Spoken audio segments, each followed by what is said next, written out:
Good evening. Adelaide's Labor Day public holiday has delivered the hottest start to spring in nearly 80 years. A bushfire near Port Lincoln is giving an early reminder of the fire threat we're facing this summer. To bring you the details, we have reporters at Mount Lofty, Brighton and Port Wakefield. But first to Eddie Godfrey in the Adelaide Hills, where residents have been on high alert all day. And Eddie, the danger is far from over. It sure is far from over, Brenton. It's still very hot and, as you can probably tell, very windy here in the Adelaide Hills, where there is an extreme fire danger risk, and authorities will remain on high alert throughout the night. They've been kept quite busy over on the state's west coast. There's a bushfire burning out of control at Sleaford near Port Lincoln. You can see from our aerial and ground pics that it's burning in thick grassland. It's been fanned by very strong winds. We're told it's scorched more than 600 hectares of land now. There are at least 4 firefighting appliances on the ground and other crews ready to go on standby. We're told there isn't an immediate threat to lives and homes at this stage, but there are concerns that the winds there will turn westerly in the next 24 hours, and that would push it towards the Lincoln National Park, which has now been closed to the public. And we spoke to the CFS about that a short time ago. Basically, if the wind changes, which is the forecast for tomorrow, it's going to push it into the Lincoln National Park, and obviously want to try and stop that from happening. It's got the potential to impact a fair amount of the Lincoln National Park. Now, this started as a controlled burn-off on Saturday morning by the Environment Department, but these strong winds kicked it up and it's now out of control. So just a reminder of how easily these things can happen. The whole state has been on high alert today, really. We've had total fire bans in 3 districts, including here in the Mount Lofty Ranges, in the state's lower southeast and on Kangaroo Island. We've been fortunate to get away without any significant event in those areas so far tonight, but the threat does remain. Thank you, Eddie. And to a developing story now, and police hold grave fears for a swimmer who's gone missing on the River Murray. Authorities are searching an area near the Paringa sandbar after the man was reported missing around 4 p.m. Police divers are making their way to the region. And it comes as thousands of South Australians headed to our waterways to escape the unseasonable hot weather. Virginia Langerberg joins us now from Brighton. Virginia, the records tumbled today.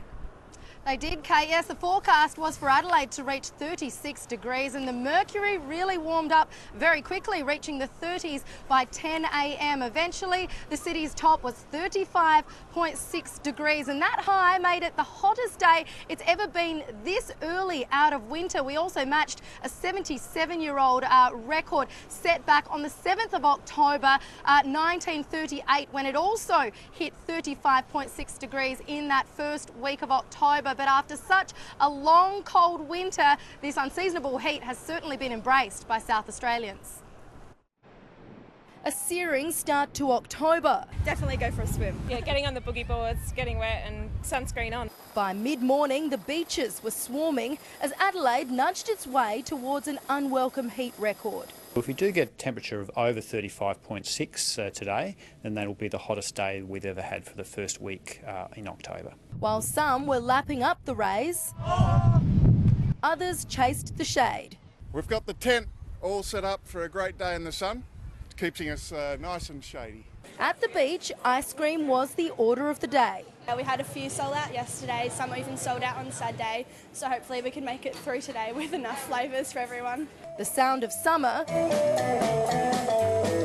well and truly alive at the Semaphore Music Festival. Never too hot to dance. Perhaps the most unlikely haven from the heat, Rundle Mall.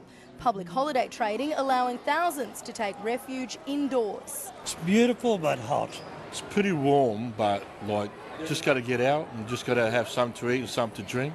But for others, there was no time to rest. It's warm, did it twice. I'm training for Kokoda, so yeah, so we're doing Kokoda in 2 weeks' time.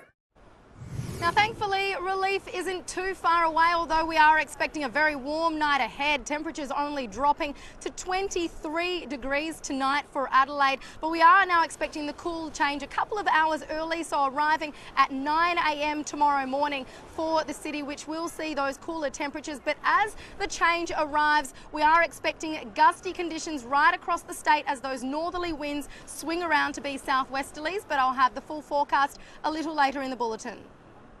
Thank you, Virginia. Quite a shock to the system. With thousands of South Australians returning to the city this afternoon after a long weekend away, authorities are paying close attention to our roads. Alice Monfries is at Port Wakefield, where a traffic diversion is in place for the very first time at a notorious bottleneck. Alice, how's the traffic working there? Well, Brenton, it does appear to be a success. Almost every public holiday weekend, this intersection becomes notoriously congested, often with cars banked back for kilometres. But as you can see right now, it is flowing relatively smoothly. The Transport Department believes this is because many returning holiday makers have taken up its option of a detour. It says a car a minute has turned off the Copper Coast Highway onto the alternative route, which takes motorists back home through Lockhill, Balaclava and Malala instead of Port Wakefield. Although 25 kilometres longer, many motorists we spoke with today say it felt safer, and those taking the normal route were happy to see it less busy. It was free. I just drove through with no traffic at all. Yeah, very good. Hasn't really been that busy. We expected it to be busier. No traffic though, it was great. Straight. Now, there are traffic counters out here, and these are being monitored back in Adelaide at the Traffic Management Centre. Let's take a listen to what authorities have had to say so far about the trial. It's been steady across the day, whether it is because the school holidays haven't finished yet, but certainly numbers are down, but the alternate route is being used, which is a good thing. Now, the detour has not only eased congestion but also provided a boost to some of the smaller communities along the alternative route.